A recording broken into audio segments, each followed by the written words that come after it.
बच्चों, चैप्टर का नाम है दो चरों वाले रैखिक समीकरण का युग्म। प्रश्नावली 3.1। Question number 1।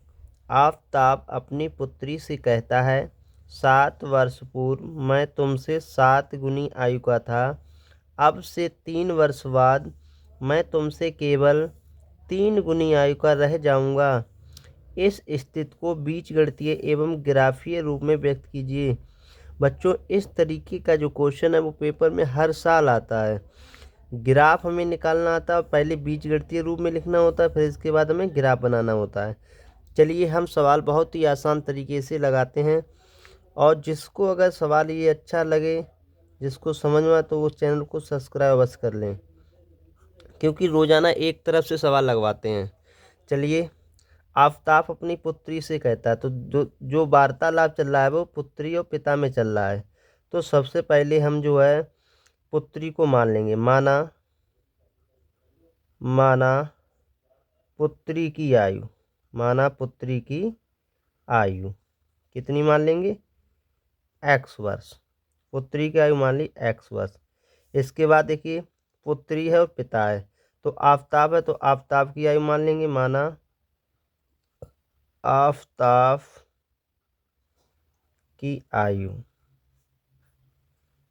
एक पिता एक पुत्री हैं, दोनों हैं, उनमें वार्तालाप हो रहा है, तो उसे हमने मान लिया y वर्ष। माना पुत्री की आयु x वर्ष और माना आफताब की आयु y वर्ष, अर्थात ये पिता है। अब आफताब अपनी पुत्री से कहता है 7 वर्ष पूर्व। तो बच्चों 7 वर्ष पूर्व की बात करा, तो यहाँ लिख लेंगे 7 वर्ष पूर्व। एक बात और बता दें, पूर्व या पहले की बात करें तो हम घटा देते हैं। पूर्व या पहले की बात करें तो हम घटा देंगे, तो यहाँ डालेंगे शर्त नंबर 1। शर्त नंबर 1। चलिए, आफताब अपनी पुत्री से कहता है 7 वर्ष पूर्व मैं तुमसे 7 गुनी आयु का था।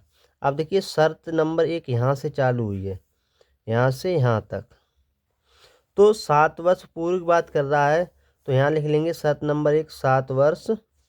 ऊपर लिख दिया, यहाँ पे नहीं लिखना है। 7 वर्ष पूर्व मैं तुमसे 7 गुनी आयु का था। एक तरफ पुत्री को यहाँ पे लिख लेंगे बच्चों, और एक तरफ जो है आफताब को लिख लेंगे। अब कह रहा है 7 वर्ष पूर्व, तो दोनों तरफ माइनस के साथ कर देंगे। क्या करेंगे? माइनस के साथ कर देंगे, क्योंकि हमने बताया पूर्व या पहले वाला होता है, जितना भी वर्ष दिए होते हैं उनको क्या कर देते हैं? घटा देते हैं। 7 वर्ष पूर्व मैं तुमसे 7 गुनी आयु का था। अब ये है पिता, ये है पुत्री। पिता जो है पुत्री से 7 गुनी आयु का था, तो अगर ये गुणा जो है पुत्री की तरफ लगा दें तो दोनों बराबर हो जाएंगे, क्योंकि हमने दोनों को बराबर ही किया था। हमेशा ध्यान रखना, पिता की जो उम्र होती है वो बेटी की तरफ ही गुणा की जाती है। तो चलिए इसे हल करते हैं। 7 का गुणा x करेंगे तो ये 7x हो जाएगा। 7 सत्ते 49 हो जाएगा, बराबर y माइनस के 7। आगे बढ़ते हैं। यहाँ पे 7x लिखा हुआ है, प्लस का y इधर लाएंगे तो ये माइनस का हो जाएगा, बराबर माइनस का 7 लिखा हुआ है। इधर माइनस के 49 इधर लाएंगे तो ये प्लस के 49 हो गए। 7x माइनस का y, 49 में से 7 घटा देंगे, यहाँ पे बचेगा 42। कितना बचेगा? 42। इससे डालेंगे समीकरण नंबर 1। इसी तरीके से शर्त नंबर 2 लगाएंगे। शर्त नंबर 2 लिख लेते हैं, एक स्टेप हमने हल कर ली। अब देखिए, शर्त नंबर 2 में सवाल क्या कह रहा है, ध्यान से समझिए। 3 वर्ष बाद मैं तुमसे केवल 3 गुनी आयु का रह जाऊंगा। पिता जो है पुत्री से कहता है 3 वर्ष बाद मैं तुमसे 3 गुनी आयु का रह जाऊंगा। तो देखिए 3 वर्ष बाद की बात कर रहा है, तो यहाँ लिख लेंगे 3 वर्ष बाद। 3 वर्ष बाद, जब 3 वर्ष बाद की बात कर रहा है तो दोनों तरफ लिख लेंगे। एक तरफ पुत्री को लिख लिया, एक तरफ पिता को लिख लिया, आफताब को। 3 वर्ष बाद की बात कर रहा है तो बाद वाले में तीनों जोड़ देंगे, एक्स तरफ भी जोड़ देंगे, वाई तरफ। सवाल क्या कह रहा है? 3 वर्ष बाद मैं तुमसे केवल 3 गुनी आयु का रह जाऊंगा। 3 गुनी पिता है, तो हमेशा गुणा किसकी तरफ करते हैं? बेटी की तरफ। तो ये गुणा किस तरफ कर देंगे? इधर कर देंगे। यहाँ पे 3 का हल कर लेंगे, 3 का गुणा एक्स में करेंगे तो ये 3x हो जाएगा, प्लस 3 तिरका 9 हो जाएगा, बराबर ये y प्लस 3 है। इधर लाएंगे तो ये हो जाएगा 3x प्लस का y इधर लाएंगे तो माइनस का y हो जाएगा, बराबर इधर 3 प्लस का, ये प्लस के 9 इधर लाएंगे माइनस के हो जाएंगे। 3x माइनस वाई, इसे घटा देंगे तो यहाँ पे आ जाएगा माइनस का बचेगा 9 में से 3 गए 6, इसे डालेंगे समीकरण नंबर 2 डाल देंगे। इसे क्या डालेंगे? समीकरण नंबर 2 डाल देंगे। बच्चों हमने समीकरण 1 समीकरण 2 बना लिया है। अब हमें क्या करना है? इसे ग्राफीय विधि से हल करना है, क्योंकि हमसे कहा है कि बीजगणितीय एवं ग्राफीय रूप में व्यक्त कीजिए। तो हमने ये बीजगणितीय रूप तो हल कर लिया है, अब ग्राफीय रूप में हल करना है। चलिए कैसे हल करते हैं, देखिए यहाँ से बहुत ही आसान तरीके से बताएंगे। समीकरण 1 है, समीकरण 2 है, तो हम पहले समीकरण 1 को हल करेंगे, फिर समीकरण 2 को हल करेंगे। तो चलिए करते हैं। यहाँ पर समीकरण 1 में x बराबर 0 रखने पर, समीकरण 1 में x बराबर 0 रखने पर, समीकरण 1 कौन सा? यही तो वाला है, 7x माइनस का y बराबर 42। तो 7x जगह पे 0 लगा देंगे, माइनस y बराबर 42। आगे हल करते हैं। ये जो 7 का गुणा 0 में करेंगे 0 हो जाएगा, माइनस का y बराबर 42। तो माइनस का y बराबर 42, माइनस को इस तरफ ले आएंगे तो y बराबर हो जाएगा माइनस का 42। बच्चों y का मान हमने निकाल लिया। इसी तरीके से क्या करेंगे? समीकरण 1 में पहले लगाया हमने x बराबर 0, अब लगाएंगे समीकरण 1 में y बराबर 0।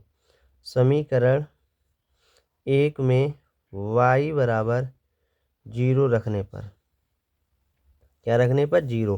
पहले समीकरण 1 में x बराबर 0 लगाया था, अब समीकरण 1 में अब y बराबर 0 लगाएंगे। तो समीकरण 1 दिया हुआ 7x माइनस वाई बराबर 42।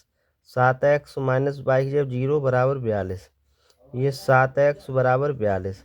7 से काटेंगे 7 छक्का 42, तो x का मान कितना आ गया बच्चों? 6 आ गया। अब देखिए यहाँ पे इसका डिब्बा एक बना लेंगे, इस तरीके से बनाएंगे। यहाँ पे लिखेंगे x, यहाँ पे लिखेंगे y। जब हमने देखिए x बराबर 0 लगाया था तो y का मान माइनस का 42 आया था। जब हमने y बराबर 0 लगाया था तो x का मान कितना आया? 6। ये समीकरण हमने 1 हल कर लिया है। क्या कर लिया? समीकरण 1 हल कर लिया। इसी तरीके से समीकरण दूसरे को भी हल करेंगे। चलिए करते हैं, इधर यहाँ से करते हैं। जिस तरीके से किया है उसी तरीके करेंगे। समीकरण 2 में x बराबर 0 रखने पर, समीकरण 2 में x बराबर 0 रखने पर, तो समीकरण 2 हमारा कौन सा है? 3x माइनस वाई बराबर माइनस के 6। तो 3x जगह आप लगा देंगे 0, माइनस का y बराबर माइनस 6, ये 0 हो गया, माइनस का y बराबर माइनस का 6, और यहाँ पे माइनस का y बराबर माइनस का 6, माइनस से माइनस, तो y का मान बच्चों कितना निकल के आ गया? y का मान निकल के आ गया 6। इस तरीके जब समीकरण 2 में भी हमने x बराबर 0 लगाया तो हमारा y का मान आया 6। अब समीकरण 2 में क्या करेंगे? अब y बराबर 0 लगाएंगे। चलिए लगाते हैं। समीकरण 2 में y बराबर 0 रखने पर, जब 0 लगाएंगे तो समीकरण पर लिख लेते हैं 3x माइनस वाई बराबर माइनस 6। तो 3x यहाँ पे 0 लगा देंगे तो ये 0 हो जाएगा, और बराबर माइनस 6। 3x बराबर माइनस 6, 3 एकम 3, 3 दूनी 6, तो बच्चों x का मान आ जाएगा माइनस का 2।